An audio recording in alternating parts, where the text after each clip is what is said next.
The 15th of October arrived with unseasonable warmth in Cedarville, Ohio, the kind of Indian summer day that made the maple trees on Hutchinson property glow like stained glass windows.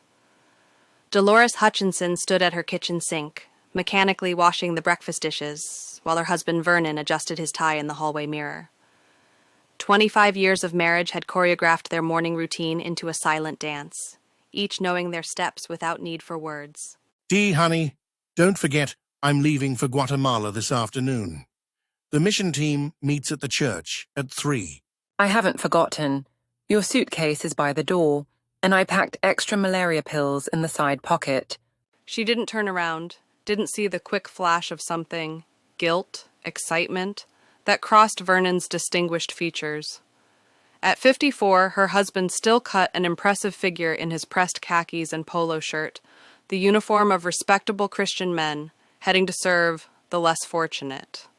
His salt and pepper beard, which he'd grown specifically for these mission trips to look more approachable to the locals, was neatly trimmed. You're a blessing, Dee. The Lord really smiled on me when he brought us together. I'll call when we land in Guatemala City. The door closed with its familiar click, and Dolores remained at the sink, her hands submerged in soapy water that had grown cold. Through the window, she watched Vernon's pickup truck reverse down their cracked driveway, the Jesus Saves bumper sticker catching the morning light. Something made her dry her hands on her faded apron, the one with World's Best Mom that their children had given her 15 years ago, before they'd grown up and moved away, before the house had become so quiet. Lord, watch over him. The prayer came automatically, muscle memory of faith. She moved through her Tuesday routine, laundry, vacuuming, preparing the lesson plan for Sunday school. But at 2 o'clock, as she sat at the kitchen table to pay bills online, the computer screen reflected a tired woman she barely recognized. When had those lines appeared around her eyes? When had her brown hair become so streaked with gray? She logged into their joint bank account, reconciling the checkbook as she'd done every month for 2 decades. The credit card statement loaded slowly on their old computer. Vernon's company card, the one he used for mission expenses that the church would reimburse. She scrolled through the familiar entries. Walmart, gas stations, the Christian bookstore. Then her hand froze on the mouse. Sandals Resort, Fort Myers, Florida, $843. The words came out as a whisper, as if speaking them louder might make them more real. Her finger traced the date on the screen, October 3rd, less than 2 weeks ago.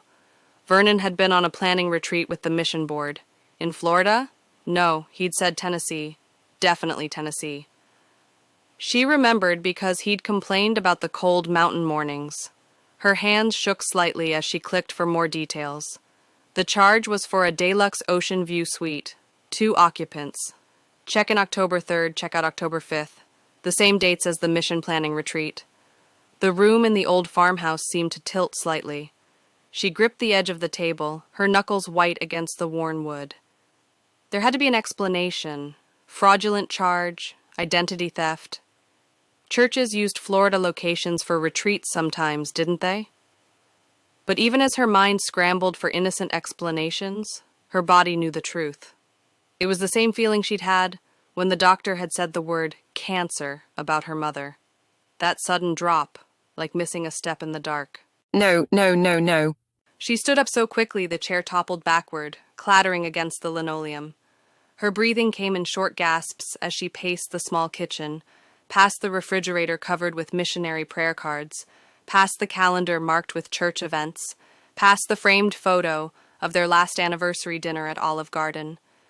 Vernon's smile in that photo looked different now, like a mask she was seeing for the first time. The landline rang, shrill in the quiet house. She stared at it, unable to move, until it went to voicemail.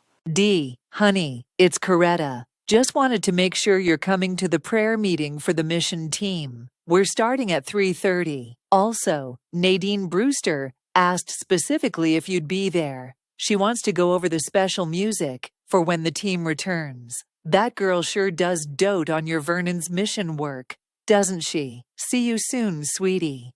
Nadine Brewster, 35 years old, widowed 2 years ago, or was she divorced? Dolores could never remember. She led the praise team with a voice like honey and a smile that lingered a beat too long on the married men in the congregation. Pretty in that obvious way, with bottle blonde hair and skirts that rode up when she sat at the piano. Dolores had dismissed her own discomfort as unchristian judgment.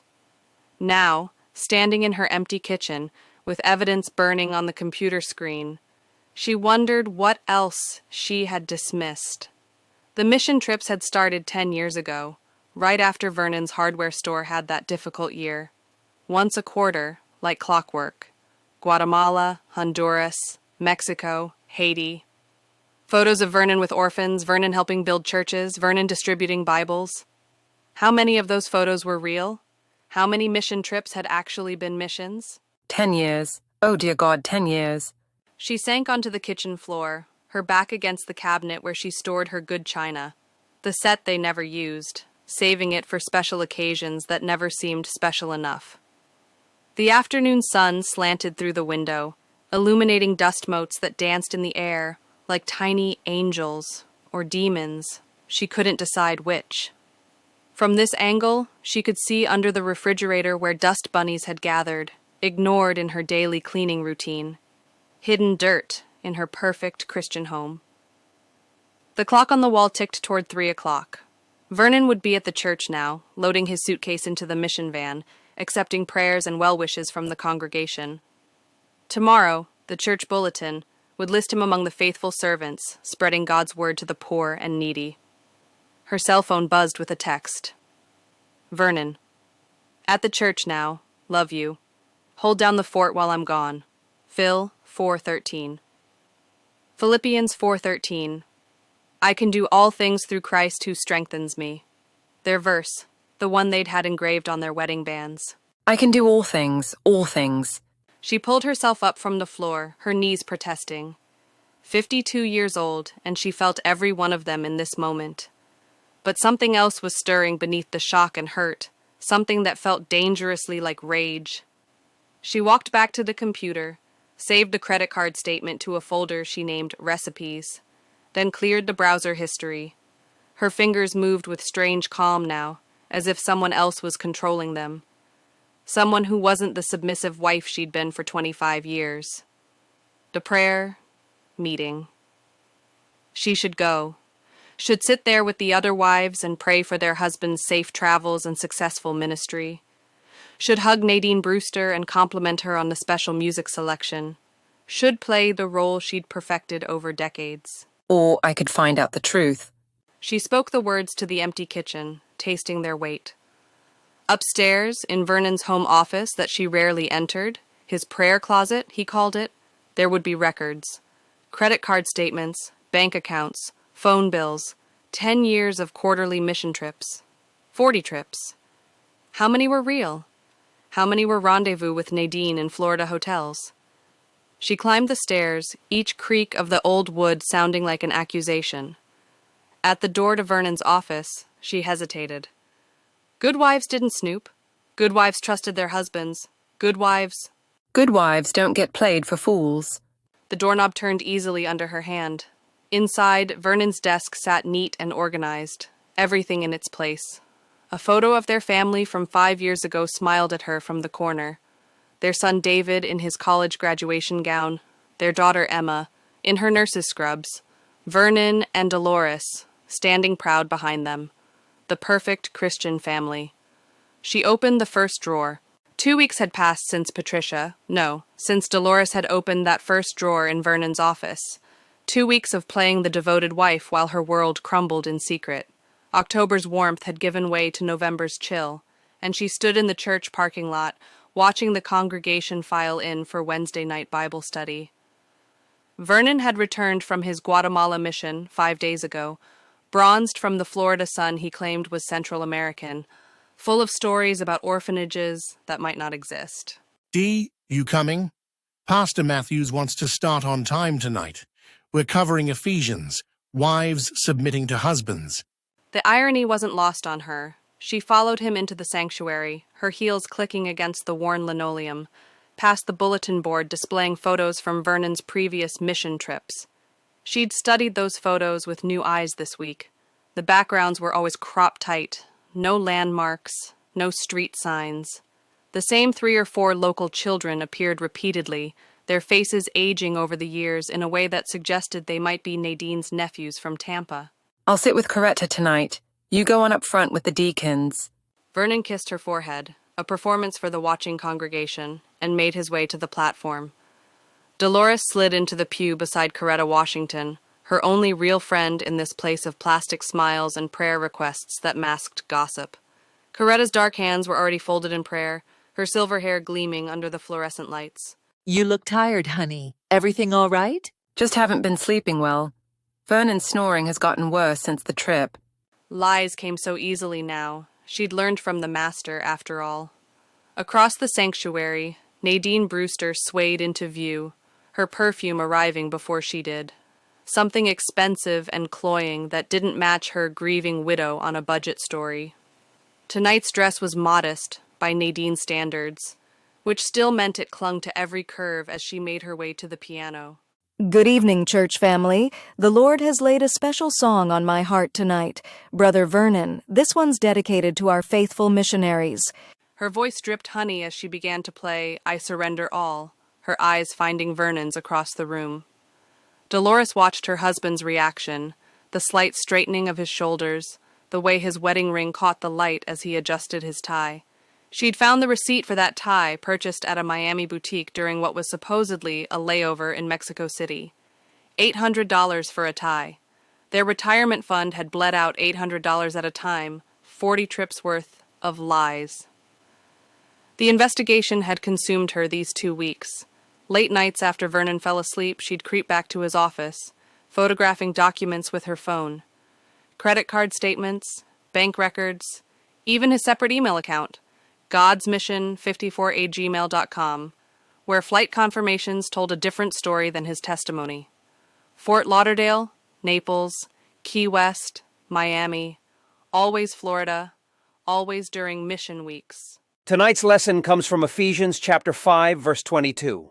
Wives, submit yourselves unto your own husbands as unto the Lord. Pastor Matthews's voice boomed from the pulpit, his 61 years of authority weighing down each word.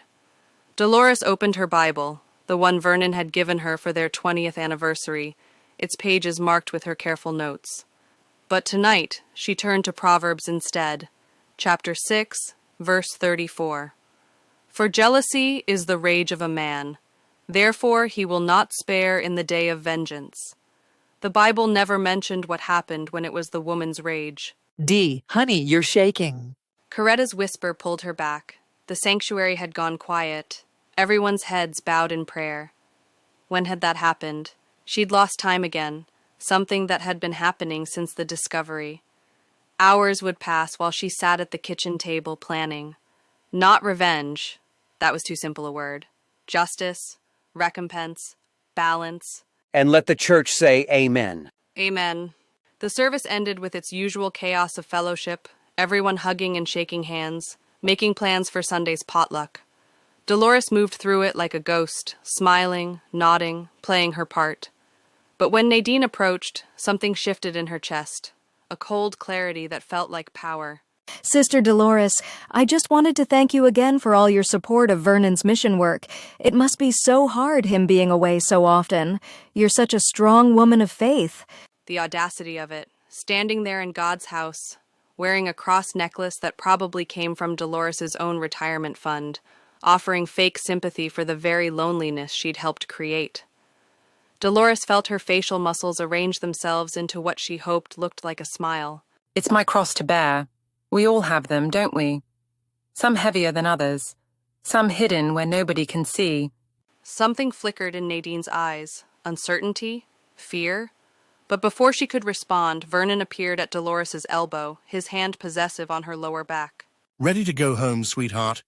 I'm exhausted. All that mission work catching up with me. They drove home in silence, the 10-minute journey stretching like an hour. Vernon hummed along to the Christian radio station, occasionally commenting on the sermon, oblivious to the woman sitting beside him. Or was he?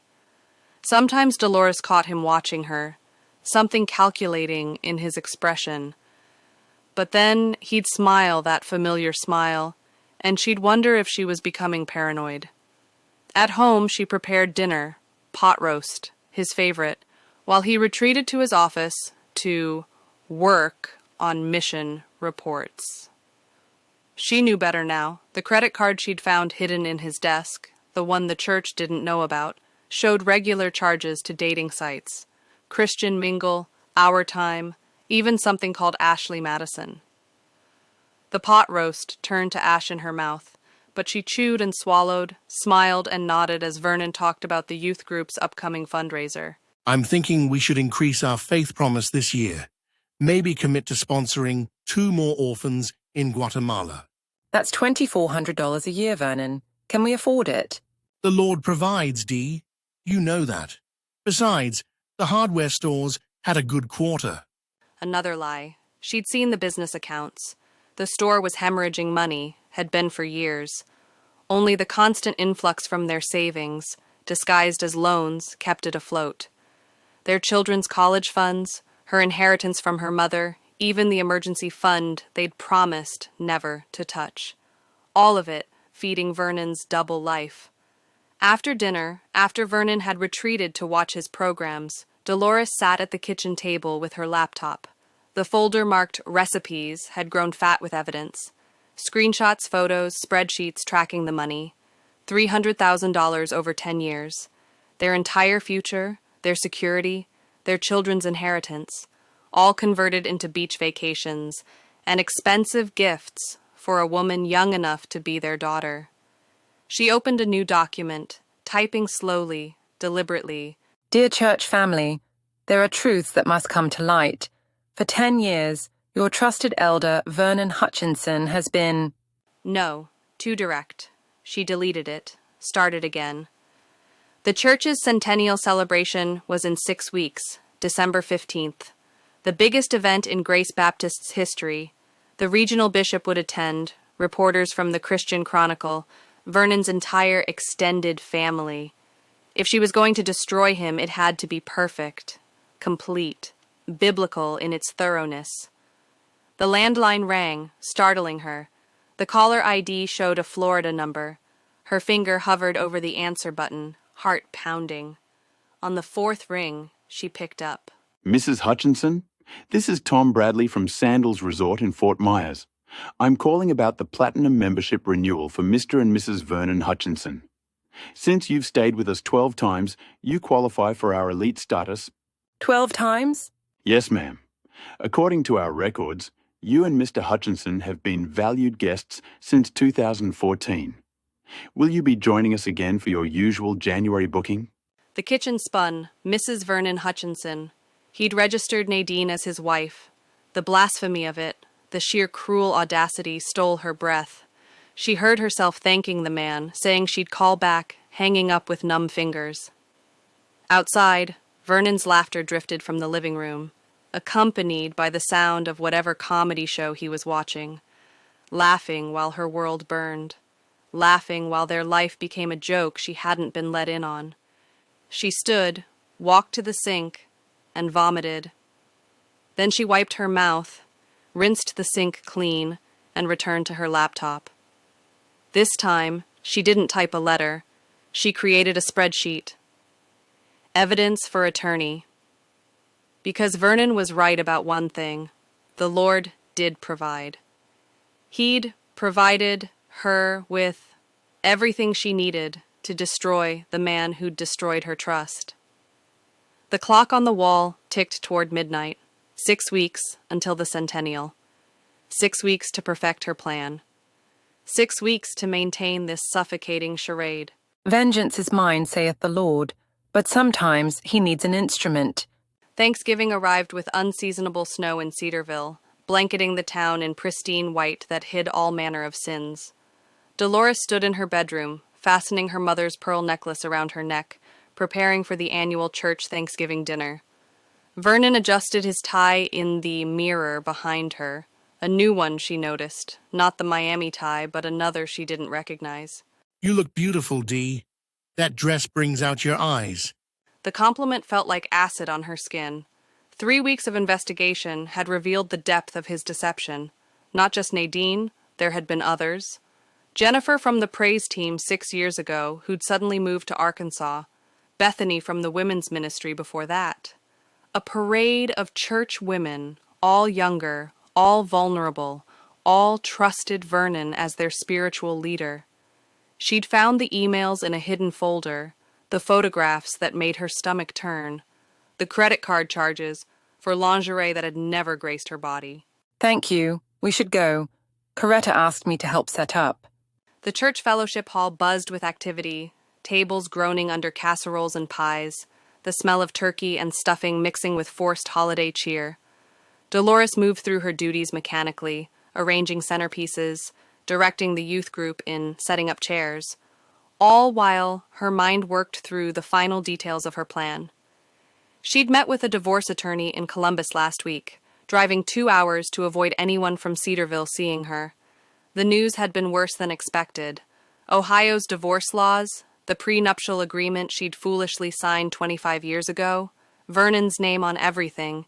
She'd walk away with almost nothing, unless she could prove fraud, unless she could demonstrate that the church funds had been misused, unless she had leverage. Dee, honey, you've been different lately. Distant. Is everything all right with you and Vernon? Coretta had cornered her in the kitchen, her knowing eyes seeing too much. Of all the people in this place, Coretta was the only one Dolores might miss when this was over. But she couldn't know, not yet. The plan required perfect timing. Just the holidays. You know how it is. The kids can't make it home this year. David's working. Emma's on call at the hospital. Mm-hmm. And it has nothing to do with Nadine hanging all over your husband every chance she gets? The question hung in the air between them. Dolores's hands stilled on the green beans she'd been stirring, so others had noticed. Others saw what she'd been blind to for so long. Nadine is young. She doesn't understand boundaries. That girl understands exactly what she's doing. And if Vernon doesn't watch himself... Sisters, we're about to say grace. Pastor Matthews's voice boomed from the doorway, ending their conversation. They filed into the main hall where the congregation had gathered, hands joined in a giant circle. Dolores found herself between Vernon and Nadine. Of course she did. God's sense of humor, perhaps? Or his way of testing her resolve. Nadine's hand in hers was soft, manicured, probably paid for with money that should have gone to actual missions. Vernon's hand was familiar, calloused from what he claimed was mission work, but was more likely from gripping boat railings on romantic sunset cruises. Heavenly Father, we thank you for this abundance, for this church family, for the blessing of fellowship. We thank you especially for servants like Brother Vernon, whose dedication to spreading your word in foreign lands inspires us all. May his example of sacrifice and devotion light the way for others. Amen. Amen. Dolores bit her tongue hard enough to taste blood. Sacrifice and devotion. If only they knew what Vernon had sacrificed. Their retirement, their children's inheritance, their marriage vows. If only they knew where his devotion truly lay. During dinner, she watched them. Vernon and Nadine sat at opposite ends of the hall, careful not to interact too obviously. But she saw the glances, the way Nadine laughed too loud at conversations near Vernon, ensuring he'd look her way. The way Vernon's eyes tracked her movements across the room. They thought they were being discreet. They thought her too stupid, too trusting to notice. Sister Dolores, could you pass the cranberry sauce? Vernon mentioned it's your mother's recipe. He just raves about your cooking.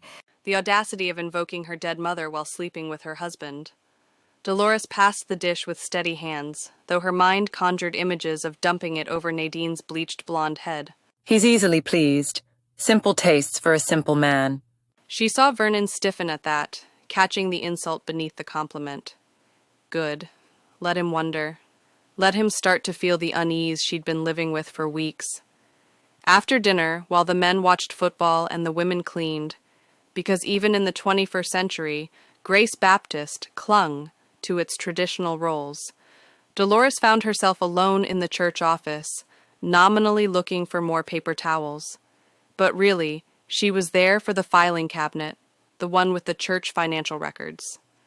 As the part-time secretary, she had a key. What she found there completed the picture. Vernon wasn't just stealing from their family. The mission fund, the building fund, even the youth group's camp money, all showed mysterious withdrawals that coincided with his trips. 30,000 from the mission fund alone. Money donated by elderly widows on fixed incomes, by young families who could barely make rent, by people who trusted the church to do God's work. The door creaked open. She spun, shoving the papers behind her back, heart hammering. There you are. I was looking for you. He stood in the doorway, backlit by the hallway light, his face unreadable. For a moment, neither moved. The air between them crackled with unspoken accusations. Then Vernon stepped forward, and she smelled it. Perfume. Nadine's perfume, fresh and recent. What are you doing in here, Dee? Looking for paper towels. The kitchen's running low. In the filing cabinet? His voice had an edge now, something she'd rarely heard directed at her. The mask was slipping. Good. She wanted to see his real face, the one Nadine probably knew well. I thought there might be some in the supply closet, but it's locked. He studied her for a long moment, then his face relaxed into that practiced smile, the one he used from the pulpit, the one that had fooled her for so long. Come on back to the party. People are asking for you. Coretta's starting the pie service. She followed him out, the copied financial records hidden in her purse, burning like a brand against her hip. 3 weeks until the centennial. 3 weeks until Judgment Day. That night, after Vernon had fallen asleep, he always slept deeply after his encounters with Nadine. She realized now, Dolores sat at the kitchen table with everything spread before her. Financial records, credit card statements, emails, photographs, the evidence of a decade of betrayal, organized and indexed.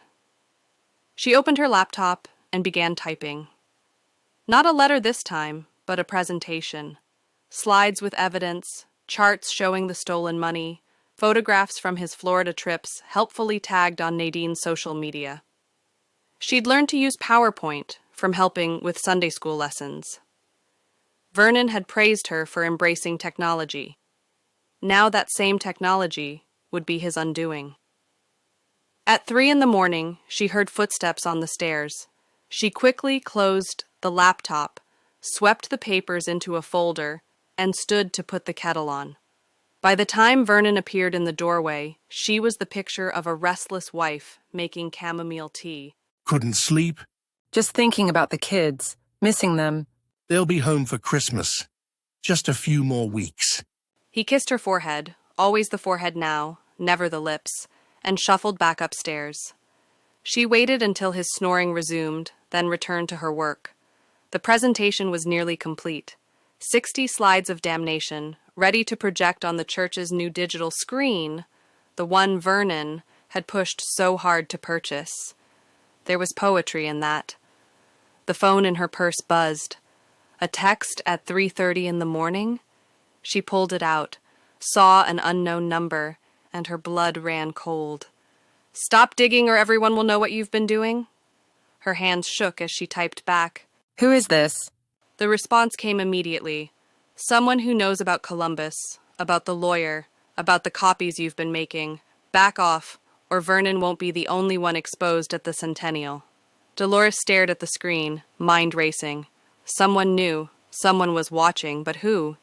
And what did they think they had on her? She'd been careful, so careful. Unless this was a bluff. Unless Nadine had noticed her investigation and was trying to scare her off. A second text. "Check your email." Against her better judgment, she opened her email. A new message, no subject line, with an attachment. She clicked it. A photograph appeared, grainy, taken from a distance. Her car at the attorney's office in Columbus. But so what? That proved nothing. Another email arrived, This time, the photo showed her in the church office, papers in hand, clearly visible through the window. A third email. This one made her gasp. It was her, but manipulated somehow. Photoshopped into a compromising position with someone who wasn't Vernon. Fake, obviously fake, but in the right hands, with the right spin. You want to play? Let's play. The 15th of December arrived with an ice storm that turned Cedarville into a crystal cathedral, every surface glazed and treacherous. Dolores stood in the church vestibule, watching volunteers hang the centennial banner across the sanctuary. 100 years of faith and service, it proclaimed in golden letters. In 2 hours, the celebration would begin. Regional Bishop Harrison had already arrived, along with reporters from 3 Christian publications.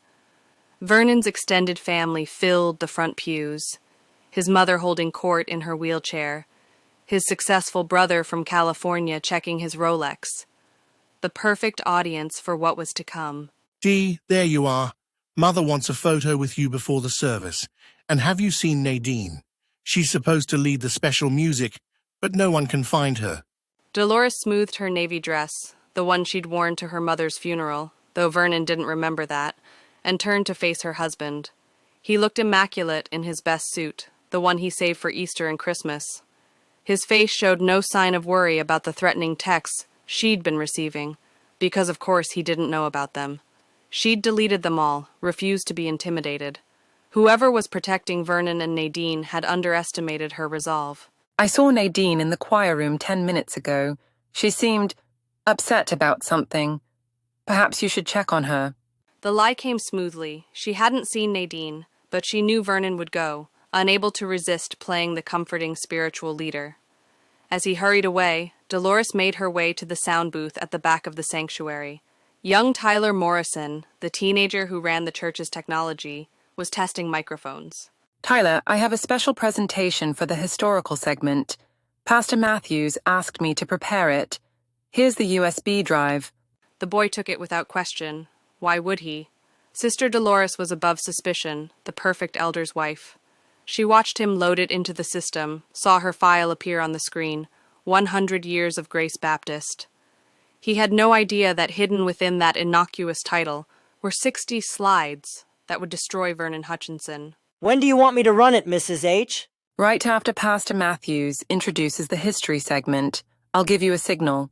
She left the booth and walked to the fellowship hall, where the overflow crowd was gathering. 300 people, maybe more. Vernon's business associates, their neighbors, everyone who mattered in Cedarville. Even their children had surprised them, driving in that morning, David from Chicago, Emma from Indianapolis. They sat with Vernon's mother, unaware their inheritance had been squandered on beach resorts and adultery. Coretta intercepted her near the coffee station, gripping her arm with surprising strength. Dee, honey, I need to talk to you. Now, privately. Something in her friend's eyes made Dolores follow her to the church library, a dusty room rarely used since everything went digital. Coretta closed the door and turned, her face grave. I know what you're planning. Don't ask how, but I know. And you need to know something before you do this. I don't know what you're talking about. Girl, don't play games with me. I've been church treasurer for 15 years. You think I didn't notice the missing money? You think I didn't see Vernon's receipts that didn't match his stories? I've known for 3 years. The room tilted. Dolores gripped the edge of the table, her carefully constructed world shifting again. You knew and didn't tell me. I tried, honey. Dropped hints, made comments about Nadine. But you weren't ready to hear it. Some truths people have to discover for themselves. But that's not why I pulled you aside. There's something else. Something about Nadine. Before she could continue, the door burst open. Nadine stood there, mascara streaming down her face, her usually perfect appearance disheveled. She looked between them, her mouth opening and closing like a landed fish. Mrs. Hutchinson, I need to tell you something before the service, before it's too late. Well, the devil's timing is always perfect, isn't it? Please, you don't understand. Vernon, he's not what you think. He's dangerous.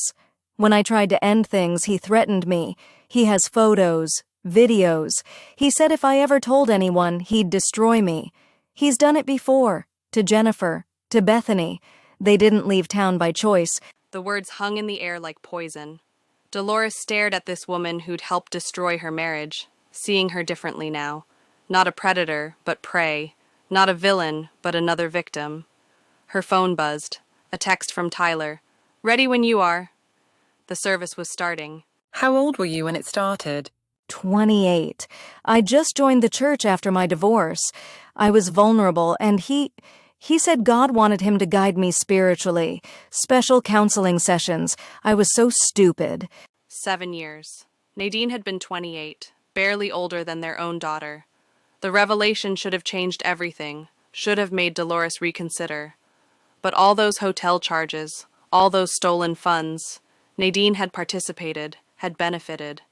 Victim or not, she'd been complicit.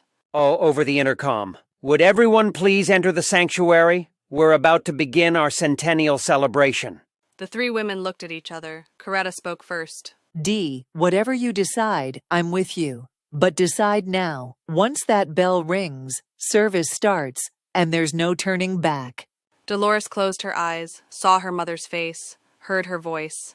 The truth will set you free, but first it will destroy everything you've built on lies.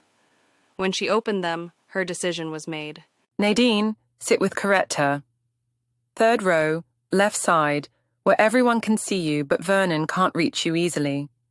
When my presentation starts, don't run. Whatever happens, don't run. Your presentation. The truth, all of it. The money, the trips, the women, everything. Nadine's face went white, but she nodded.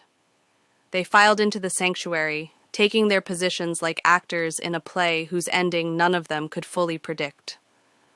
Vernon stood at the front with the other elders, beaming with pride. Pastor Matthews approached the pulpit, raising his hands for silence. The congregation settled, expectant, ready to celebrate their history. Dolores fingered her phone, Tyler's number ready. Behind the pulpit, the large screen glowed with the church logo. In 60 seconds, Pastor Matthews would introduce the historical segment.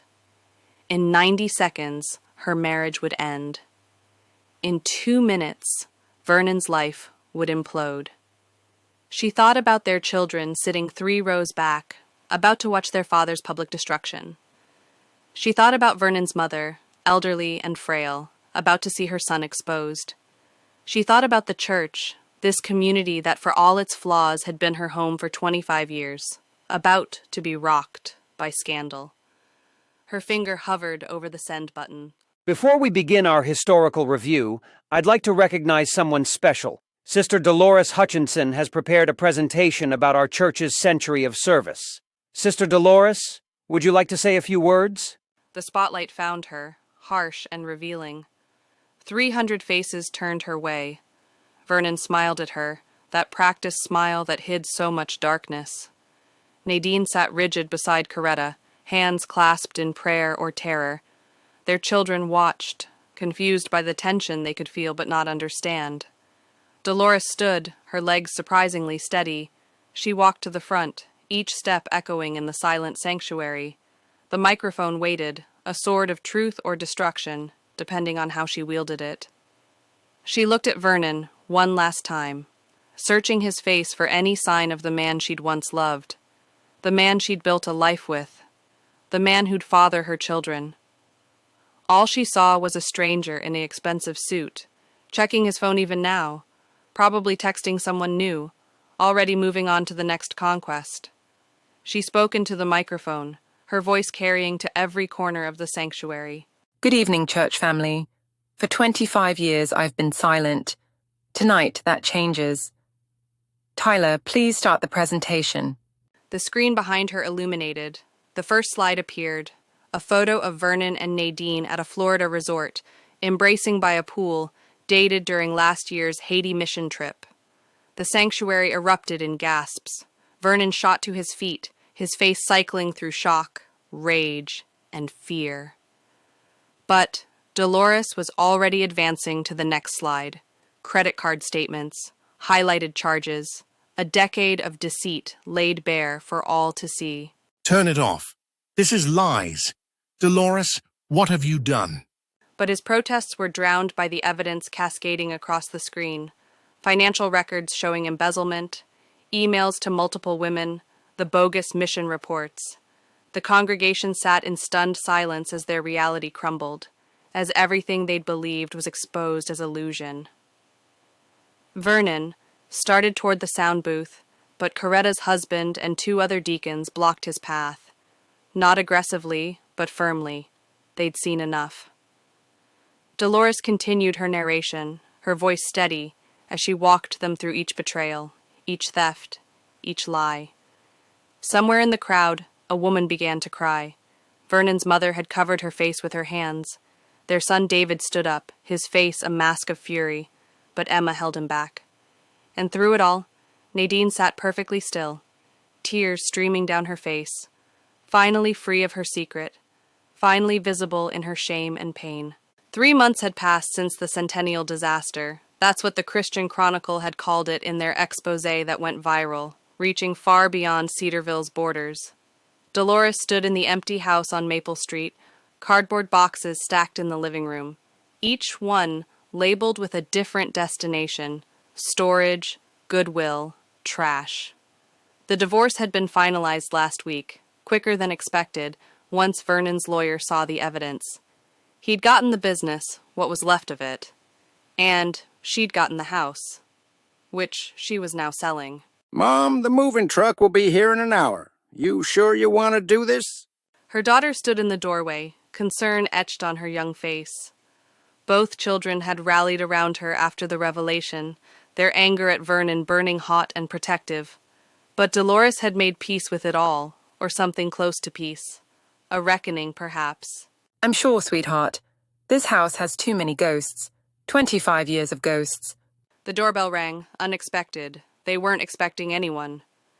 Emma went to answer it, while Dolores continued wrapping her mother's china, the good set they'd never used, still waiting for occasions special enough. She heard voices, Emma surprised, then another, familiar but unexpected. Nadine Brewster appeared in the living room, transformed from the last time Dolores had seen her. Gone was the flashy clothing, the heavy makeup. She wore simple jeans and a sweater, her natural brown hair growing in at the roots. I know I'm probably the last person you want to see, but I needed to come before you left, to apologize, and to thank you. You don't owe me anything, Nadine. I owe you everything. You freed me. You freed all of us. Jennifer came back from Arkansas, did you know? And Bethany from Tennessee. We've been meeting, supporting each other. There were 7 of us altogether over the years. 7. The number sat heavy in the room. 7 women Vernon had manipulated, coerced, used his position to exploit. The state attorney was building a case, though Vernon had fled to Florida where he was staying with his brother, trying to avoid prosecution. The church had disbanded, unable to survive the scandal. The building would be sold, the proceeds going to actual missions. Coretta was seeing to that as the court-appointed trustee. Where will you go now? Columbus. I got a job as a music teacher, a real one this time. No more church choirs for me, maybe not ever. Faith is complicated now. Dolores understood that. Her own faith had been shattered and reconstructed so many times in these 3 months that she barely recognized it. But something remained, something that had nothing to do with buildings or preachers or the approval of congregations. Something quieter, more personal, between her and whatever God was. There's something else. We all talked, the 7 of us, and we want you to have this. She handed Dolores an envelope thick with what looked like checks. It's not much, but it's what we could gather. Some of it's from selling jewelry he bought us, gifts we don't want anymore. We know you lost everything because of him, because of us. It's only $40,000, but... I can't take this. You have to, please. It's not charity, it's justice. A small piece of it anyway. After Nadine left, Dolores sat on the floor among the boxes, the envelope in her lap. $40,000 from 7 women, each giving what they could to restore what their shared tormentor had stolen. It wouldn't replace the $300,000 Vernon had squandered, but it was enough for a new start. The phone rang. Coretta's name appeared on the screen. Hey, honey, you sitting down? I've got news. The forensic accountant found more accounts, hidden ones in the Caymans. Vernon had been stockpiling money there for years. The court's frozen them. And once the criminal case is resolved, you'll get half, maybe more. How much? About 600,000. Dolores nearly dropped the phone. 600,000. Vernon had been planning his escape for years, apparently.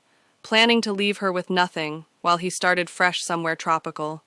The irony that his meticulous planning would now fund her new life was not lost on her. Mom, we're here. Her son's voice called from the front door. Both her children had taken time off to help her move. David had found her a small apartment in Columbus, close to Emma's hospital. A fresh start in a city where nobody knew her as Vernon's wife, where she could be just Dolores, or Dee. Or maybe someone entirely new. She hadn't decided yet. The moving truck rumbled up the driveway.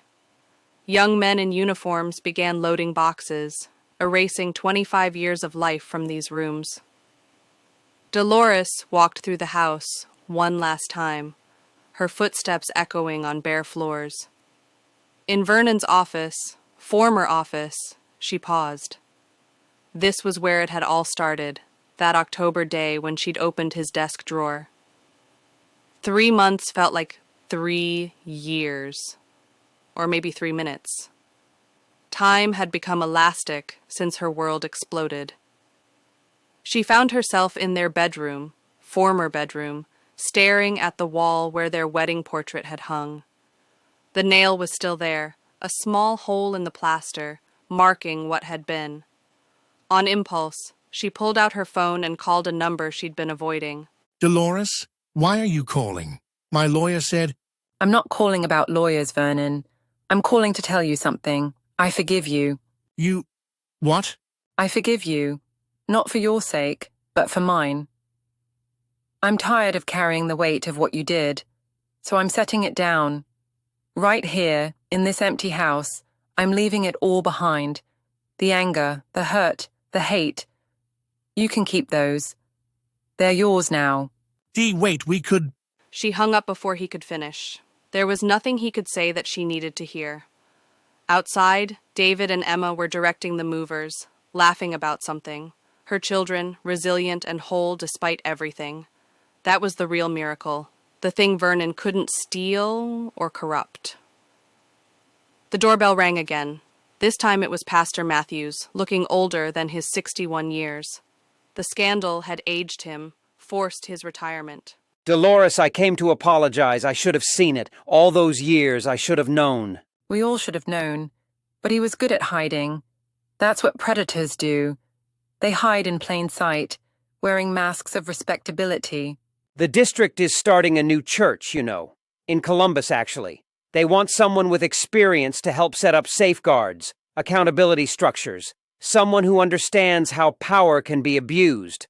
I thought, well, I recommended you. The offer surprised her. Return to church work? After everything?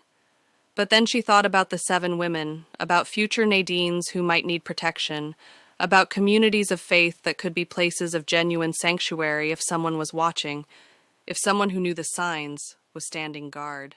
I'll think about it. That's all I can ask. Dolores, what you did took incredible courage. You burned down your entire life to reveal the truth. No, Pastor. Vernon burned down our life. I just refused to hide the ashes. After he left, after the last box was loaded, after the house stood empty, Dolores did something she hadn't done in months. She prayed.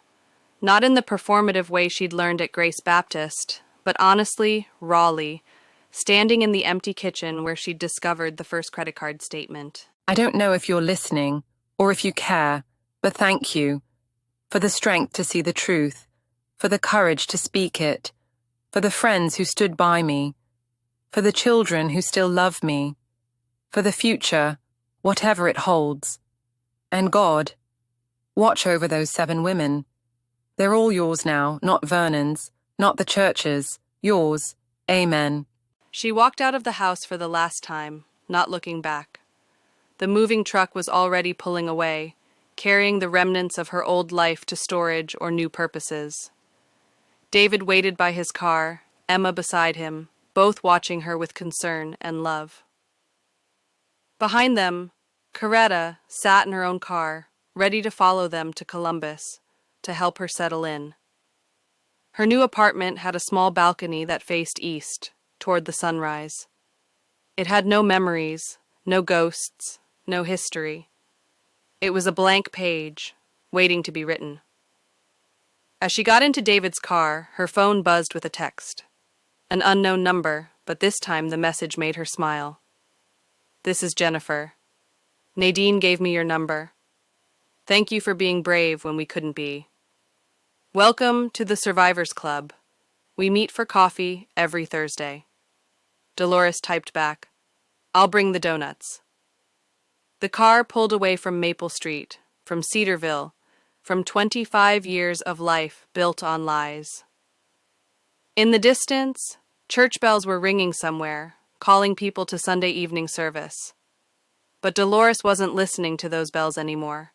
She was listening to something else, the sound of her own voice, finally free, finally true, finally hers. Mom, you okay? Yes, sweetheart. For the first time in a very long time, I'm actually okay. I'm better than okay. I'm free. The road stretched ahead, leading to Columbus, to new beginnings, to possibilities she hadn't dared imagine when she was Vernon's wife. Now she was just Dolores, and that was enough, more than enough. It was everything. Thank you for listening to Dolores's story. If this audiobook touched your heart, please subscribe and like this video to support more quality content. Share your thoughts in the comments below. We read every single one. Hit the bell for notifications about our next audiobook. See you in the next story.